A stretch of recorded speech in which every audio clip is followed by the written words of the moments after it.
Magandang araw mga kaibigan. Bigyan natin ng reaction opinion itong post ni Lyrical Universe. Title, Hindi Corrupt si Senator Risa.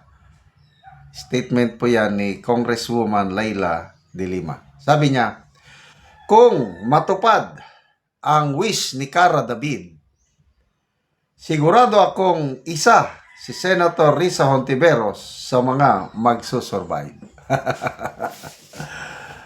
52nd birthday ni Cara David. Sana lahat ng kurap mamahama. Sabi ni Cara David, naka-apat na daw siya eh. Sino kayo yung pang-apat? So, well, opinion niyan, yan ang paniniwala ni Congresswoman de Lima na malinis ang kanyang kaibigan, hindi siya kurap. But, depende sa taong bayan kung maniniwala ba tayo, sa pananaw na ito ni Congresswoman de Lima. Kaya tingnan natin dito sa people who reacted. Okay? 54,000 ang nag-react. 51,000 ang nagtawa. Ano ibig sabihin nun? Hindi naniniwala. 2,000 lang ang nag-like. 472 ang nag-love. So, ilang percent ito? Halos 95% ang hindi naniniwala sa pahayag na ito ni Congresswoman de Lima. Tinatawanan lang. Okay? Basa tayo sa mga comments. Karma Israel, sabi niya, sure ka ba, sub-queen? Wala pa mi kalimot sa PhilHealth. Yes. Ilang billion ba yun yung pinapasauli sa PhilHealth issue na yan? Di ba? Bilyonis yun eh. I don't know, naisauli na ba? Sobrang ano. At kasali din siya sa listahan ni Saldico na may malaking insertion at pati ka na rin. Kaya huwag piling malinis dahil pare-pareha lang kayong dalawa. Leo Ramos, di ka sure. Eric Kabila, I will survive. I will survive. Jonel. Jenny Tagra, buisit ka Cara, back to you all your wishes. Aldre Nakaso, pag totoo ang wish ni Cara David, si de Lima at Risa ang susunod, tapos si BBM. Beroska Oksanya, joke ba ito? Joe Pags, aminadong tatamaan siya. Makoy Dupas, billion insertion, hindi corrupt, Saba. Ilang billion ba yun ha? 3.3 billion ata, if I'm not mistaken, yung kanyang insertion at ang flood control projects doon aabot ng 700 million. So, laki yun. So, nasaan yung mga flood control projects na yun? Bakit ang mga senador ng mga flood control, di ba? Ang mambabatas, maggawa lang ng batas. Ito ang hindi maganda sa Pilipinas eh. Congressman ka man, senador ka man, nakikialam sa mga development projects. Kaya dun, na-open up, nagkakaroon ng opportunity for corruption. So,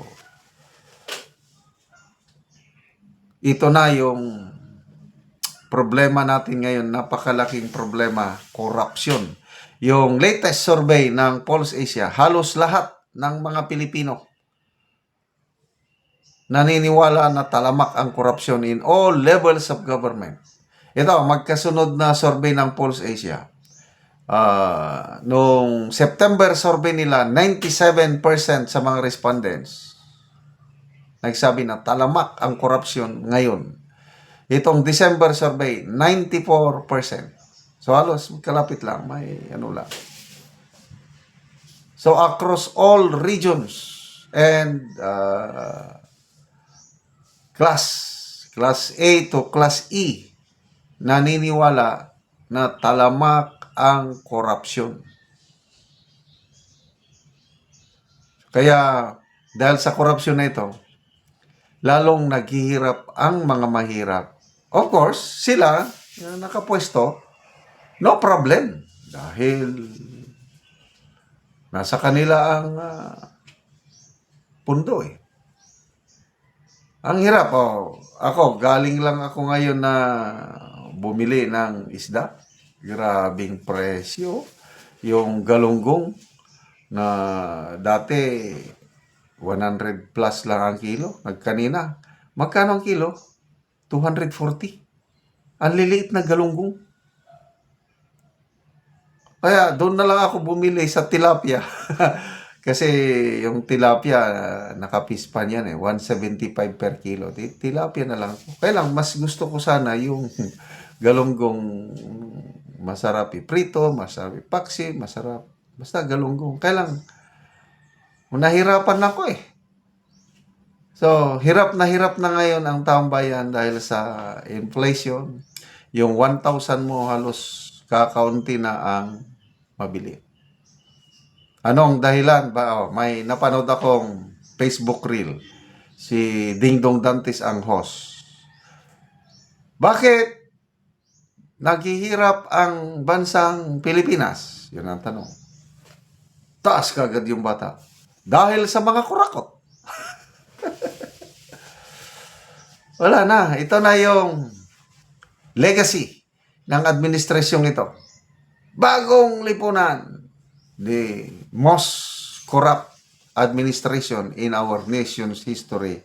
That is according to former Associate Justice Antonio Carpio. Kung corrupt yung Marcos Senior Administration, sabi niya, panahon ng martial law, doble, triple, quadruple, mas corrupt ang Marcos Junior Administration. Kaya, tingnan nyo ang nangyayari. Lagpak ang ating ekonomiya, lagpak ang ating peso, pinakamataas na, pinakamababang antas depreciation ng peso, 59.35, I think 2 or 3 days ago. So, sige, tingnan natin kung matutupad yung wish ni Cara David kay Senator Risa Hontiveros. Salamat mga kaibigan sa inyong pagsubaybay sa ating channel. Nakakatulong kayo ng malaki sa tribong Talandig ng Bukidnon dahil ang sweldo natin sa channel na ito is pantulong po sa tribo. Namimigay tayo ng mga libreng yero at pako para makapagpatayo sila ng mas maayos na tirahan. Panoorin niyo ang video na ito. Ihatag nga yero.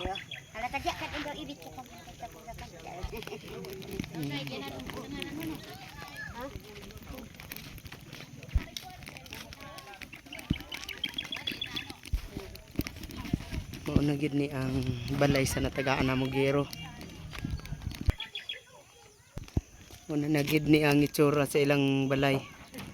Sa gawas nga bahin. O karon ate mo sulod ko sa imong balay. O mauna gid ni ang itsura nga tunnel bag lang ang ilang atop. Mga buslot o mga ang ilang yero mga dako na gid kay og buslot.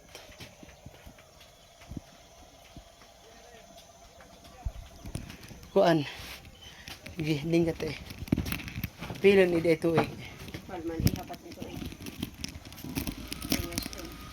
Ate pila na nagkatuig imong balay? 4 years. Upat na katuig. Upat na katuig.